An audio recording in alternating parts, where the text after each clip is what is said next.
Setiap orang tua pasti mendambakan anak yang bisa dibanggakan dan menjadi sosok cemerlang. Oleh karena itu, untuk merealisasikan keinginan itu, seringkali orang tua melakukan berbagai usaha agar anak-anak mereka menjadi pribadi yang mampu bersaing. Akan tetapi, ada beberapa dari sikap orang tua yang terkesan terlalu memaksakan dan memberikan tekanan berlebihan pada anak-anaknya dalam pendidikan, sehingga hal tersebut dapat membuat mereka merasa depresi.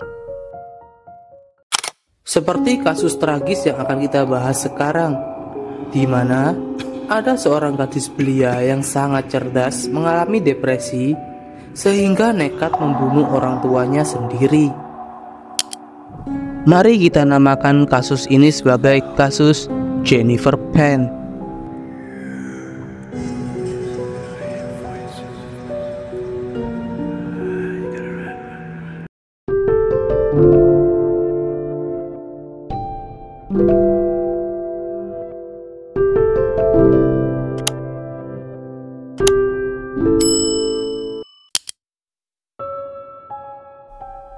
Jennifer Penn merupakan seorang gadis yang lahir pada tanggal 17 Juni 1986 di Kanada. Jennifer Penn adalah seorang remaja yang disiplin dan tangguh, seorang siswa dengan nilai A di sekolah menengah Katolik Mary Ward di Markham, Ontario. Dia dibesarkan oleh pengungsi Vietnam yang menjalankan rumah tangga yang ketat. Ayah Jennifer bernama Huy Han dan ibunya Bich Hapan selalu mengatur kehidupan sehari-harinya dengan alasan agar Jennifer selalu fokus pada kesuksesan.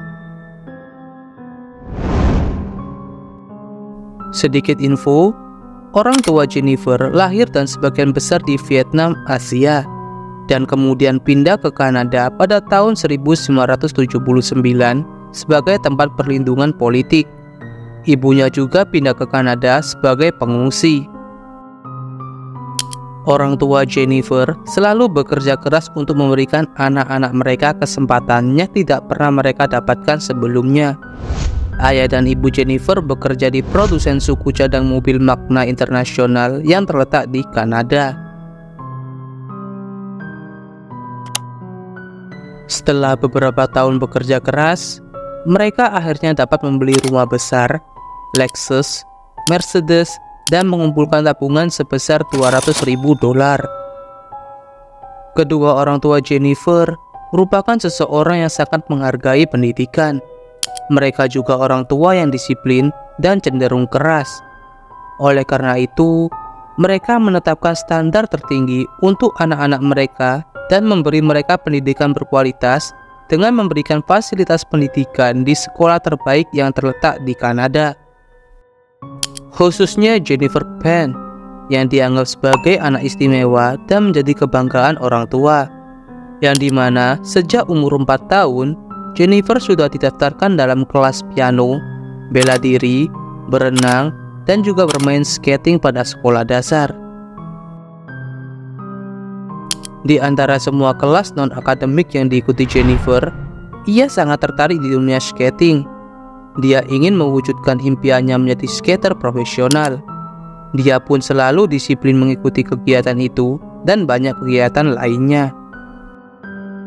Hingga ketika di sekolah menengah, Jennifer tampak berkembang baik secara akademis maupun sosialnya. Namun, ketika ligamen di lututnya robek, harapan untuk menjadi skater profesional pun menjadi pupus.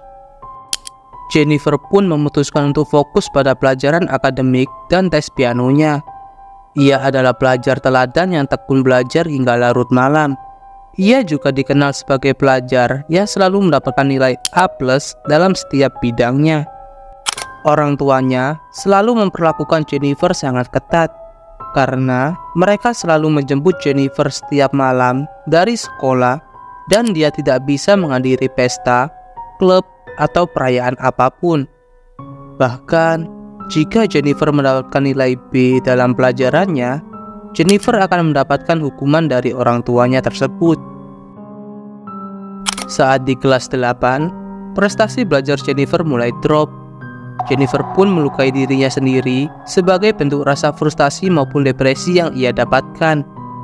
Hingga sampai di kelas 11, Jennifer menemukan hiburan saat dia mendapatkan teman berkencan dengan seniornya yang bernama Daniel Wong. Sejak saat itu, nilai Jennifer pun mulai mengalami penurunan dari A sampai ke B. Akan tetapi, dia tetap diterima lebih awal di Universitas Ryerson. Sampai akhirnya, dia gagal dalam pelajaran kalkulus di tahun terakhirnya, yang membuat perguruan tinggi tersebut menarik tawaran mereka. Ketika mendengar perguruan tinggi membatalkan penawaran kepada Jennifer, ia pun memulai memasukkan rapornya dan mengaku memulai belajar di Universitas Ryerson pada musim gugur. Dia juga mengatakan kepada ayahnya bahwa dia akan pindah ke Universitas Toronto setelah 2 tahun di Ryerson, dan bahkan mengaku telah mendapat beasiswa sebanyak $3.000. Ayahnya, Hui Han Pan, merasa bangga setelah mendengar perkataan dari anaknya tersebut. Dengan senang hati ia pun membelikan Jennifer sebuah laptop.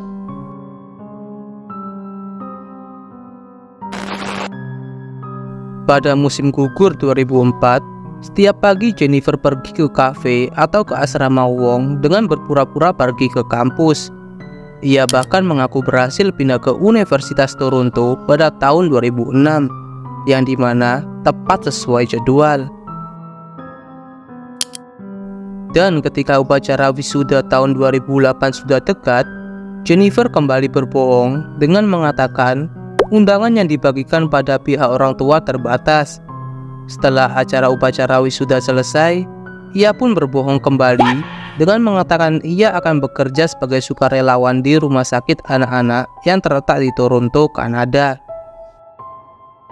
Ayah dan ibu Jennifer Pan menjadi curiga karena kurangnya seragam atau tanda pengenal yang didapat saat menjadi sukarelawan. Dan pada akhirnya, mereka membuntuti anaknya tersebut ke tempat kerjanya, yaitu rumah sakit anak-anak di Toronto.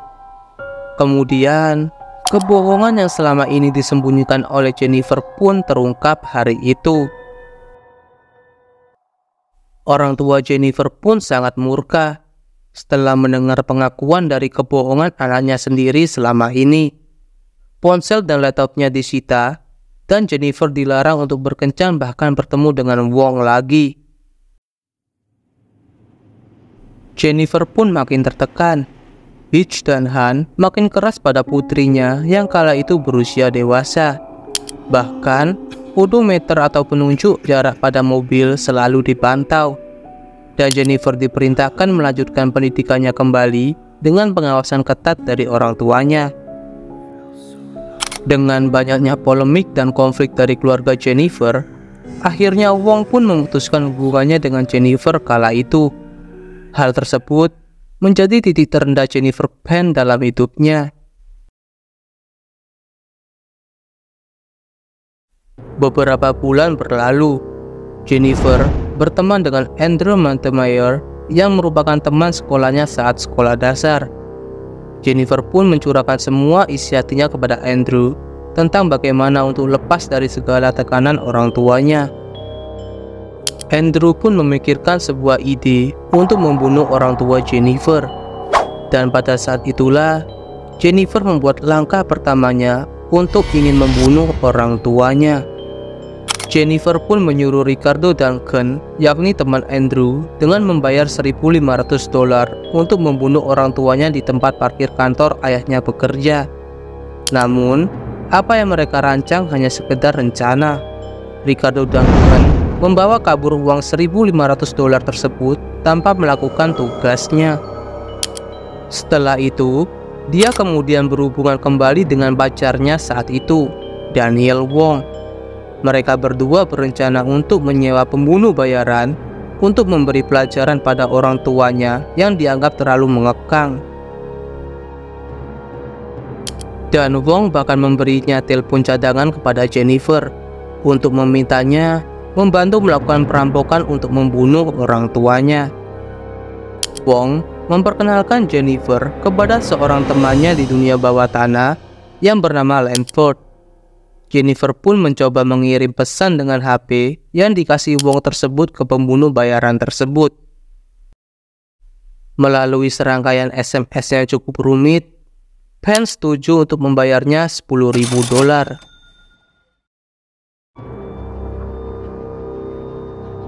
8 November 2010, Jennifer Penn mulai melakukan rencana sadisnya tersebut. Waktu di sana menunjukkan tepat pukul 10 malam. Waktu itu, Hui Han di tempat tidur dan Bicha sedang membaca di lantai bawah. Jennifer pun turun ke bawah untuk mengucapkan selamat malam kepada ibunya, dan tanpa sepengetahuan ibunya tersebut, ia membuka kunci pintu depan. Tujuannya agar para pembunuh bayaran tersebut dapat memasuki rumah Jennifer dengan mudah.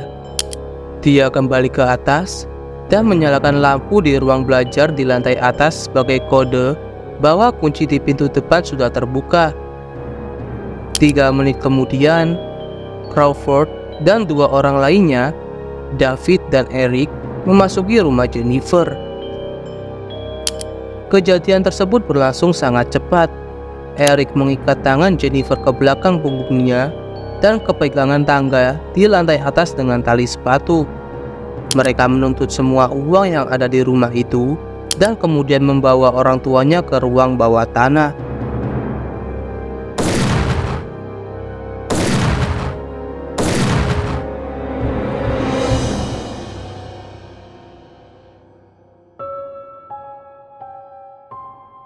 Peach Hapan ditembak 3 kali di kepala, sedangkan suaminya ditembak di bagian wajah dan bahu.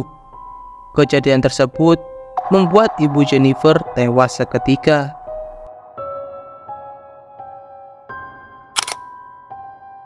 Dan ketika orang bersenjata tersebut melarikan diri, Jennifer Penn menelpon 911.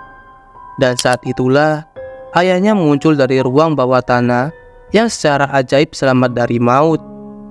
Sang ayah pun lari keluar rumah dengan berteriak meminta tolong kepada para tetangga samping rumahnya.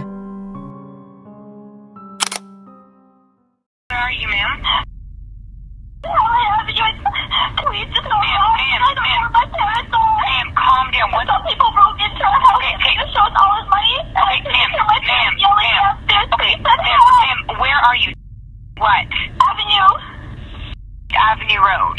Yes. Can you spell the name for me, please? Dad? I'm calling her. Ma'am. Hello. Hello. Yes. Ma'am, I need to know your address. Avenue Road. Can you please spell it?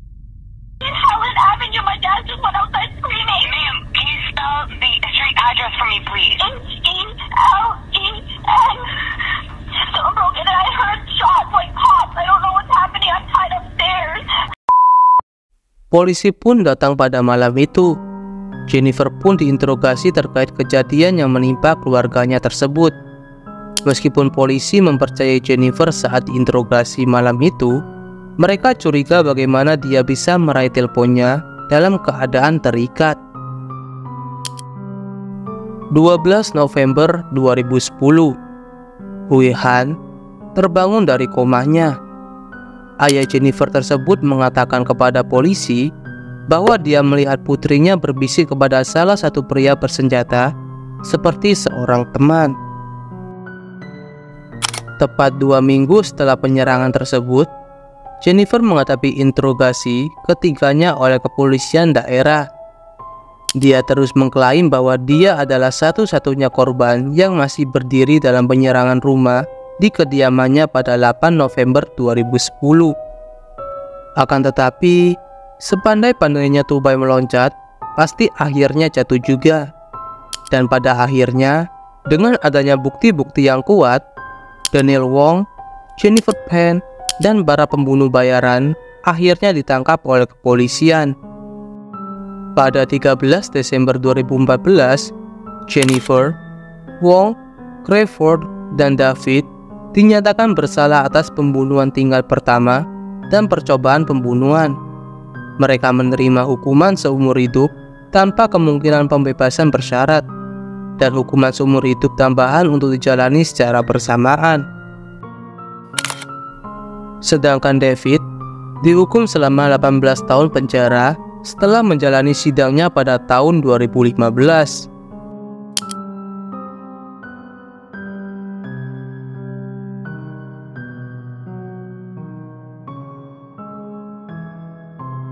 Nah, itu merupakan sedikit cerita dari kasus Jennifer Pan. Bagaimana menurut kalian? Jika kalian suka dengan konten ini, subscribe channel Piku dan like video ini sebagai tanda apresiasi kalian kepada channel ini. Terima kasih dan sampai jumpa.